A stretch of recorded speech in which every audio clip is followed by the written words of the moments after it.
सुहृदं सुलभं सुखदं स्वनुजं च सुखाय ममोघशरम् अपहाय रघुद्वहमन्यमहं न कथञ्चन कञ्चन जातु भजे।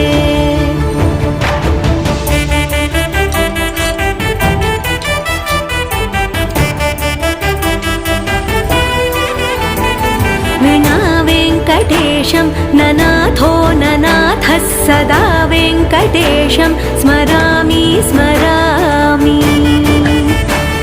हरे वेङ्कटेश प्रसीद प्रसीद प्रियं वेङ्कटेश प्रयच्छ प्रयच्छ।